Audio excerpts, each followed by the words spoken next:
Profit and loss के अगले part में आपका स्वागत है। आज एक नए टाइप के क्वेश्चन करेंगे। स्टेटमेंट कैसी होगी कि 100 रुपये में 70 के हिसाब से पेंसिल खरीदी और 100 रुपये में 50 के हिसाब से बेची गई। ये बिल्कुल बेसिक स्टेटमेंट हमने ली है, यहीं से शुरू करेंगे और फिर एडवांस लेवल को आगे देखते चलेंगे। लाभ या हानि प्रतिशत बताएं। अब यहाँ क्वेश्चन को यदि हम ध्यान से देखें तो रुपीज़ सेम है कि 100 रुपये में खरीदी है और 100 रुपये में ही बेची है। क्या शामिल की है इस क्वेश्चन में? हमने वस्तुएं शामिल की हैं। यानी ये जो आज का हमारा टाइप है ये आर्टिकल्स पर, वस्तुओं पर आधारित जितने भी क्वेश्चन बनेंगे उनको देखेंगे। कई क्वेश्चन के अंदर रुपए भी अलग अलग होंगे या और एडवांस क्वेश्चन के अंदर कई टाइप की इसमें स्टेटमेंट होगी, या एक दुकान से 2 दुकानों से वस्तुएं खरीदेगा फिर उन्हें मिक्स करके बेचेगा। तो आइए शुरू करते हैं। पहले बेसिक क्वेश्चन से लिया है, तो इस क्वेश्चन को करने के हमारे पास 2 से 3 तरीके हैं। पहला तरीका क्या है कि जो कॉस्ट प्राइस है वो तो है 100 रुपये, जबकि सेलिंग प्राइस है वो भी क्या है 100 रुपये है। लेकिन जो आर्टिकल्स हैं या क्वांटिटी है, खरीदी कितनी थी 100 की 70 के हिसाब से और बेची है 100 के 50 के हिसाब से या 50 की दर से, ऐसा बोल सकते हैं। अब हम देख रहे हैं कि रुपीज़ तो इसमें सेम है ही दोनों तरफ, तो रुपीज़ का यूज़ नहीं होगा एक बार के लिए। तो हम क्या करेंगे, क्वांटिटी को सेम करेंगे। यानी जितनी वस्तुएं हैं इनको यदि हम बराबर कर लें, बराबर कैसे कर सकते हैं? 5 7 35 है तो इसको हम 5 से गुणा करेंगे और इसको करेंगे 7 से। तो ये कितनी वस्तुएं हो गई 70 5 350 और ये भी कितनी होगी 350। अब 5 और 7 से गुणा की है वस्तुओं को, तो इस तरफ भी यही होगा, रुपीज़ के अंदर भी 5 और 7। अब वस्तुएं बराबर हो गई 350 350 दोनों तरफ।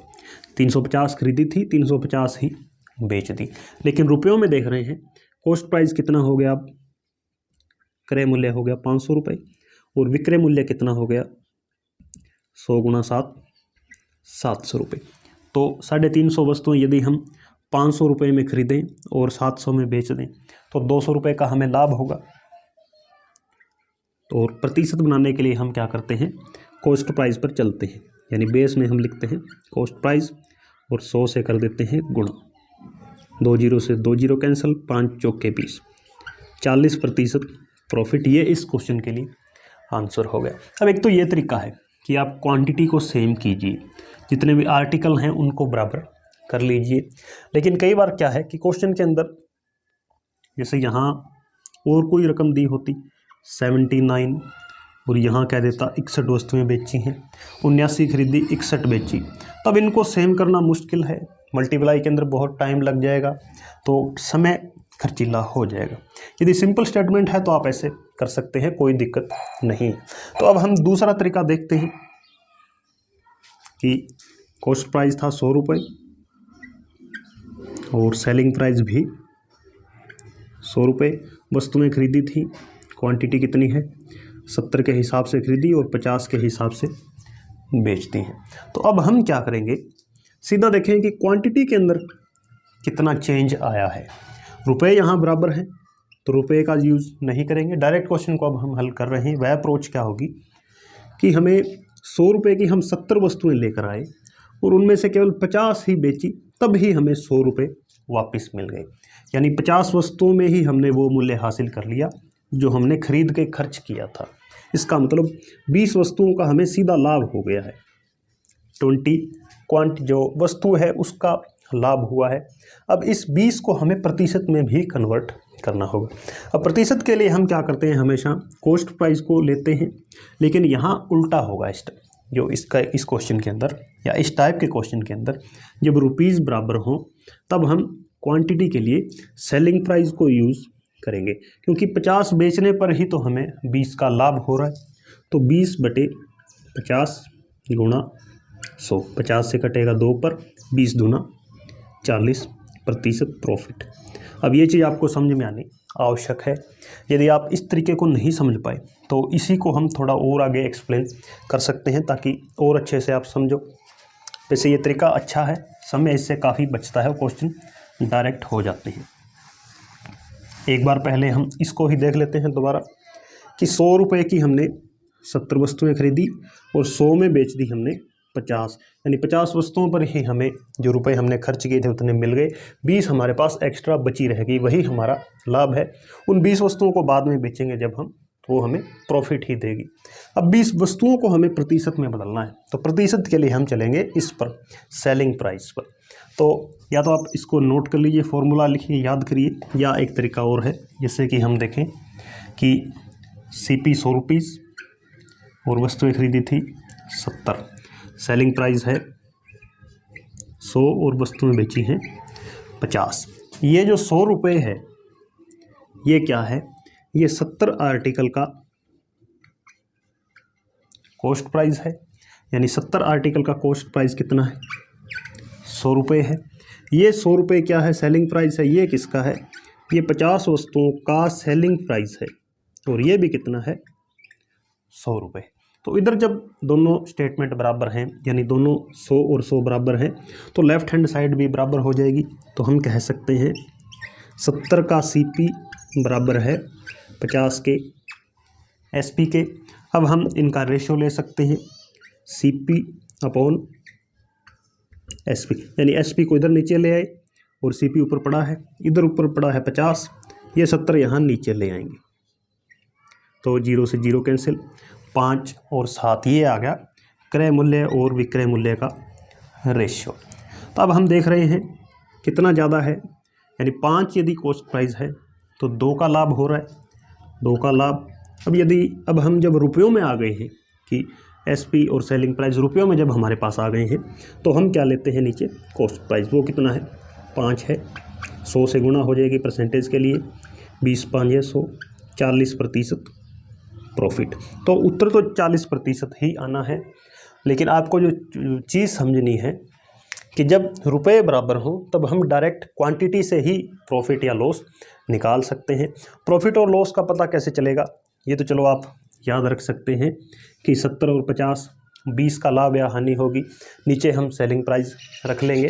प्रॉफिट लॉस का पता हमें लॉजिक से लगाना होगा, स्टेटमेंट को पढ़ के, कि 100 में 70 जब हम बेचते हैं, खरीदते हैं, और 100 में 50 बेचते हैं, तो कम वस्तुओं में जब हमें उतना ही मूल्य मिल जाता है, इसका मतलब हम प्रॉफिट में जा रहे हैं।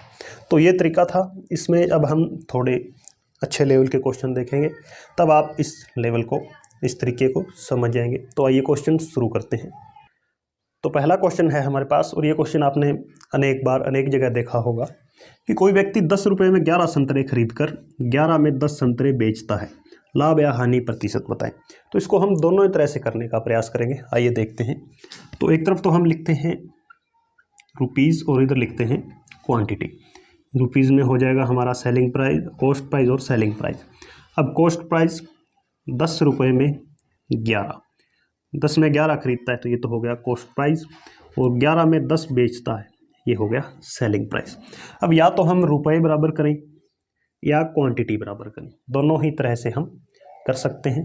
पहले यदि हम देखें कि क्वांटिटी यदि हमें सेम करनी है, तो क्वांटिटी सेम करने के लिए क्या होगा कि 11 को हमें 10 से गुणा करनी होगी, तो 11 में 2 हो जाएगा 110। इसे भी 110 बनाना है, तो इसे 11 से गुणा कर देते हैं, तो वस्तुएं सेम हो जाएंगी। लेकिन जो 10 और 11 से गुणा की है वस्तुओं को, वही उसी अनुपात में गुणा इधर भी करनी होगी 10 और 11 से।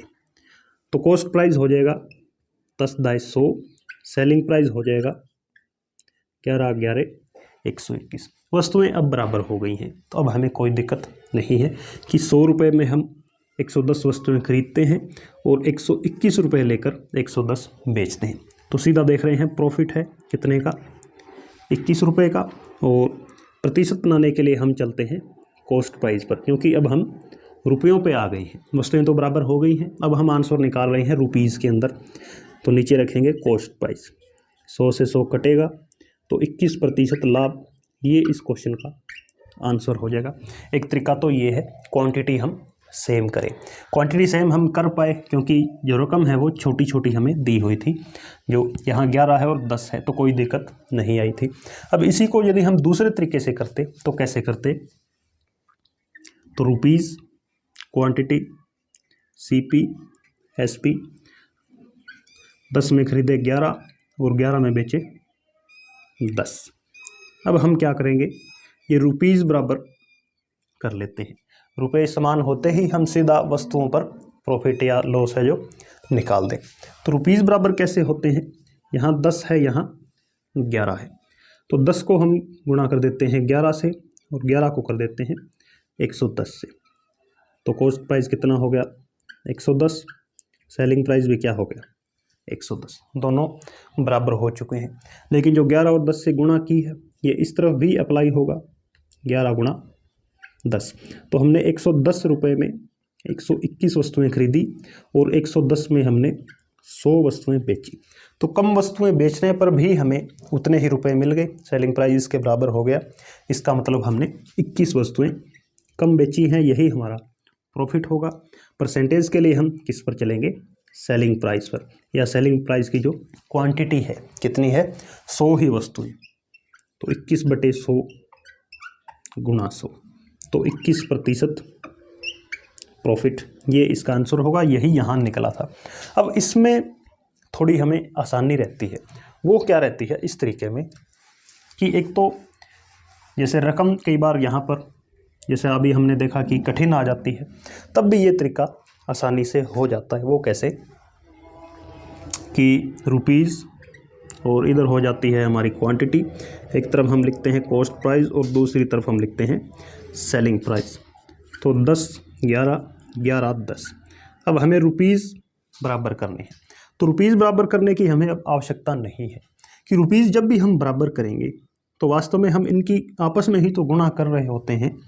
यानी अब जैसे रुपीज़ बराबर जैसे हमने अभी यही किए, तो इसको एक बार और देखें, तो हम क्या कर रहे हैं, इसको 11 से गुणा कर रहे हैं और इसको भी किससे कर रहे हैं 11 से गुणा, और यहाँ भी कितना है 11, यानी एक किस्म से हम इसको इससे सीधी गुणा कर रहे हैं। तो क्वांटिटी कितनी मिल रही है हमें 121। उसी तरह इसको हम क्या कर रहे हैं, किससे गुणा कर रहे हैं 10 से, तभी तो रुपीज़ बराबर होंगे। तो इसको भी हम किससे गुणा कर रहे हैं 10, और ये हमारा क्या है, ये भी 10 है। तो एक तरह से हम सीधी क्रॉस मल्टीप्लाई कर रहे हैं, और क्रॉस मल्टीप्लाई करने में भी हम इनका यूज़ नहीं करेंगे, ये तो ऑटोमेटिक ही इक्वल हो जाएंगे।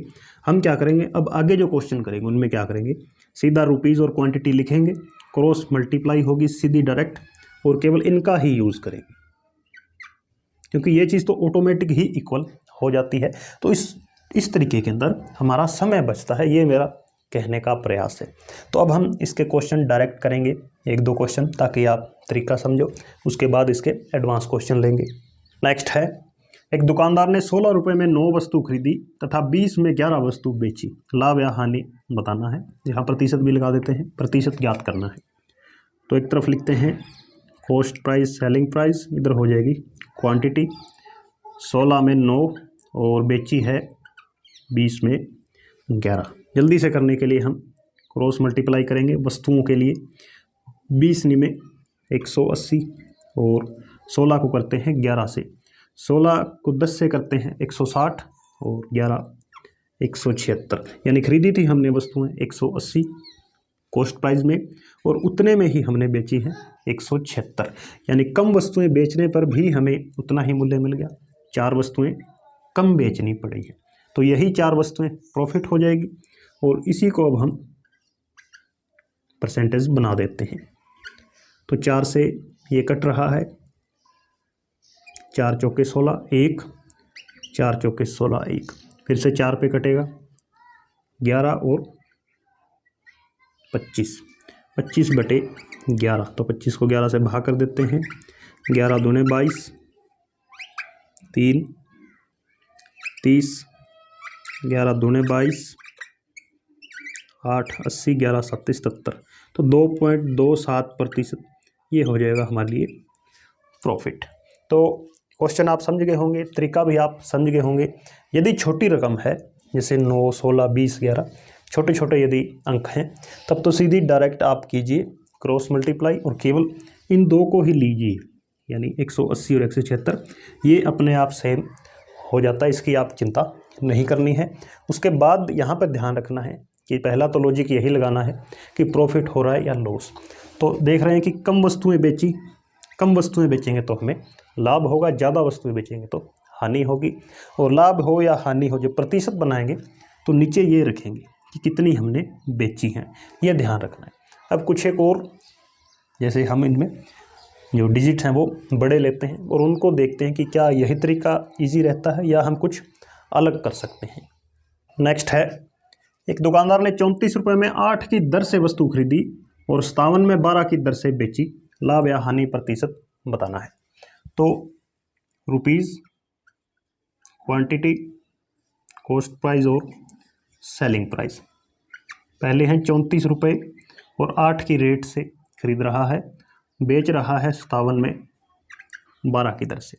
अब यदि हम इनको तिरछी गुणा करेंगे, क्रॉस मल्टीप्लाई करेंगे, तो बड़े नंबर हैं और आगे फिर हम परसेंटेज बनाएंगे तब भी बहुत दिक्कत होगी। तो क्या हम वस्तुओं को जल्दी से सेम कर सकते हैं? जल्दी से सेम करने का मतलब है कि यहाँ पर 12 वस्तु हैं और इधर 8 हैं, तो या तो मल्टीप्लाई करें या कई बार डिवाइड से भी काम चल जाता है। जैसे इसको हम काट देते हैं, 2 पर यदि काटें इसको, 4 दूने 8, 2 पर काट रहे हैं सॉरी, तो 2 चौके 8 और इधर हो जाएगा 17, यानी 17 में 4 की दर से वस्तु खरीदी। तो जब भी दर का जिक्र होता है तो हम काटाबाटी कर सकते हैं, कोई दिक्कत नहीं है, परसेंटेज पर कोई फर्क नहीं पड़ता है। और इसको भी हम यदि 3 पर काटें तो ये 4 हो गया और इधर हो जाएगा 19। ध्यान रहे दोनों तरफ कटना चाहिए, नहीं तो गड़बड़ हो सकती। तो अब वस्तुएं 4 होंगी, यहाँ भी 4 होंगी। वस्तुएं बराबर होते ही क्वेश्चन किस में आ गया? सेलिंग प्राइस और कॉस्ट प्राइस में।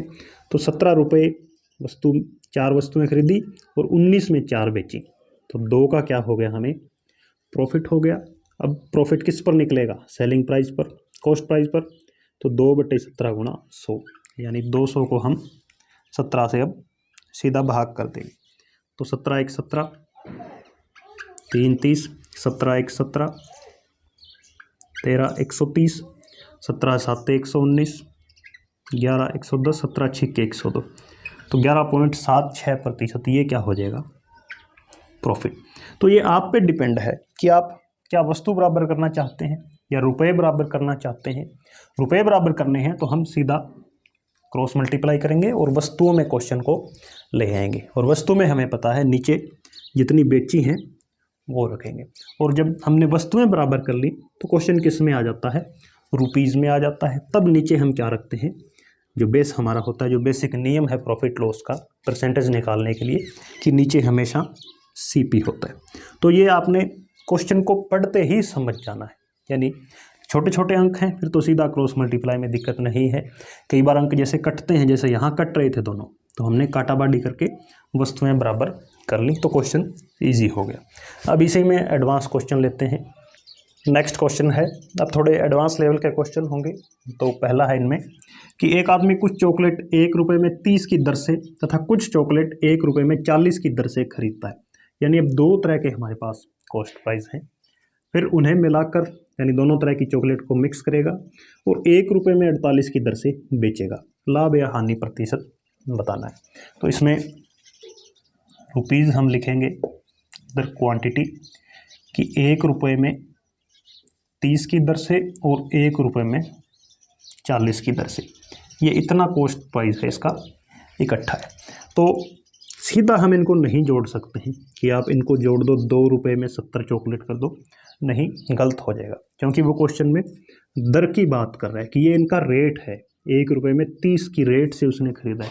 हो सकता है यहाँ से 5 रुपये के इसने 150 खरीदे हो, हमें कुछ नहीं पता, हमें केवल दर दे रखी है कि इस रेट से वे खरीदे गए हैं। तो पहले हमें क्वांटिटी इक्वल करनी होगी। तो क्वांटिटी इक्वल कैसे हो सकती है? जैसे 30 को हम 4 से गुणा करें और 40 को करें 3 से, तो इधर हो जाएंगी अब 120। तो इधर भी हम 4 से गुणा करेंगे तो 4 रुपये में 120 चॉकलेट। इनको जब काटेंगे वापस तो क्या बनेगी? 1 की 30। तो रेट हमें यही रखना है। तो ये तो हो गया पहली दुकान से। इसी तरह यहाँ भी कितना हो गया? 40 दिए 120, तो इसको भी हम 3 से गुणा करेंगे तो 3 एकम 3। तो अब हमारे पास क्या आ गया? जो इन दोनों तरह की चॉकलेट के लिए हमारे पास एक कंबाइन कॉस्ट प्राइस आएगा। वो क्या होगा कि 7 रुपये में हमने 240 चॉकलेट खरीदी है। अब उसके बाद बेची हैं, वो क्या है? 1 रुपये में यानी ये तो हो गया CP। SP क्या है, 1 रुपये में 48 की दर से। अब हमारे पास पिछले टाइप के क्वेश्चन बन गए जो हमने अभी सीखे हैं कि 7 रुपये में 240 खरीदे हैं और 1 में 48 बेचे हैं। अब हम दोनों तरह से कर सकते हैं, या तो रुपये इक्वल कर लो, क्रॉस मल्टीप्लाई कर दो डायरेक्ट, या वस्तुएं बराबर कर लो। तो यहाँ वस्तुएं इजीली बराबर हो रही हैं। कैसे? 48 5 240 होते हैं, तो इसको यदि हम 5 से गुणा कर दें, इधर भी 5 से गुणा कर दें, तो वस्तुएं हो गई 240। 240 खरीदी थी, 240 ही बेची हैं। लेकिन रुपयों में 7 की खरीदी थी और बेच रहा है 5 की, तो 2 रुपये कम रह गए। यही 2 क्या हो जाएगा, लॉस हो जाएगा। परसेंटेज बनाने के लिए हम चलते हैं कॉस्ट प्राइस पर, 2/7 गुणा 100।